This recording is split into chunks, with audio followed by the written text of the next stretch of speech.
सटोरी हट के मुअज़्ज़िज़ दोस्तों, अस्सलामु अलैकुम। आज आप सुनने लगे हैं फकीर की बद्दुआ।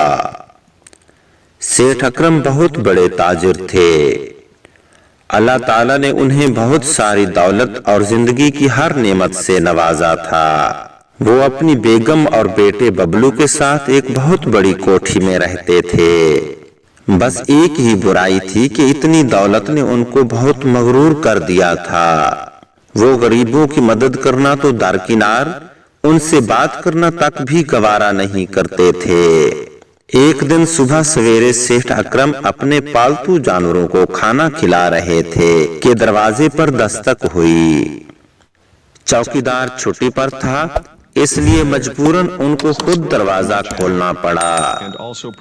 चौकीदार को सलवातें सुनाते हुए जब उन्होंने दरवाजा खोला तो सामने एक बहुत ज़ईफ बुजुर्ग खड़े थे। हुलिये से फकीर लगते थे। सेठ अकरम ने बहुत रुखाई से उनसे आने की वजह पूछी तो फकीर ने कहा कि अल्लाह के नाम पर कुछ मदद कर दें। साहब जी, अल्लाह आपके रिस्क में बरकत दे। ये सुनना था कि सेठ अकरम का पारा चढ़ गया। उन्होंने बहुत बदतमीजी से जवाब दिया कि मैं इसलिए कमाता हूँ कि तुम जैसे कामचोरों की मदद करता रहूं। हड़ताल वाले दिन भी चैन नहीं है। भीख मांगते हुए शर्म नहीं आती। सुबह सुबह सारे मूड का सत्यानाश कर दिया। दफा हो जाओ यहाँ से। यह सुनकर बुजुर्ग फकीर ने कहा कि सेठ साहब, गरूर का सर कभी उठा नहीं रहता। याद रखना, इस गरीब की बद्दुआ है कि तुम रिज़्क के एक एक निवाले को तरसोगे। उन्होंने फकीर की बात को सुनी अनसुनी करते हुए दरवाजा बंद कर दिया। अभी वापस पलटे ही थे कि बावर्ची खाने से खानसामा की दिल दोस्त चीख सुनाई दी। वो अंदर की तरफ भागे।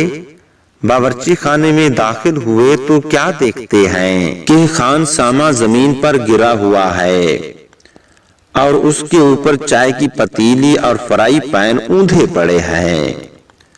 दरअसल उन दिनों सेठ अकरम की अहलिया बबलू को लेकर अपने मेके लाहौर गई हुई थी, इसलिए नाश्ता खानसामा बना रहा था कि ये हादसा पेश आ गया। सेठ साहब ने ना चाहते हुए भी खान साहबा को उठाया और करीबी क्लिनिक ले गया।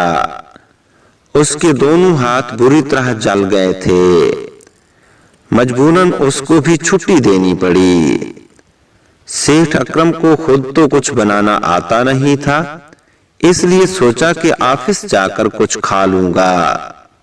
फिर ख्याल आया कि आज तो हड़ताल है, ऑफिस कहाँ खुला होगा। अब उन्होंने सोचा कि नाश्ता ना सही दूध ही पी लेते हैं। अभी बावर्ची खाने में कदम रखा था कि आहट सुनकर बिल्ली मोहतरमा, जो ना जाने कितनी देर से दूध की दावत उड़ा रही थी, तेजी से खिड़की की तरफ भागी और पीछे बचे हुए दूध की पतीली भी गिरा गईं। बिल्ली को अच्छी तरह बुरा भला कहने के बाद सेठ अकरम ने फैसला किया कि कुछ देर टीवी देखा जाए, बाद में सोचेंगे कि क्या खाना है। टीवी देखते ना जाने कितनी देर गुजर गई है। अब अचानक उनकी नजर घड़ी पर पड़ी तो पता चला कि दोपहर का 1:30 बज चुका है। अब तो चूहे बिल्लियों ने उनके पेट में नाचना शुरू कर दिया। खैर, एक बार फिर बावर्ची खाने की तलाशी लेने की ठानी और काफी ढूंढने के बाद बावर्ची खाने से एक बिस्किट का डब्बा मिल गया।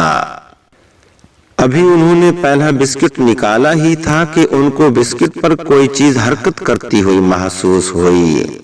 गौर से देखा तो पता चला कि बिस्किट का डब्बा चींटियों से भरा हुआ था और आधे से ज्यादा बिस्कुटों को चींटियां खाकर भुरभुरा कर चुकी थीं। सेठ अकरम गुस्से से दांत पीस कर रह गए।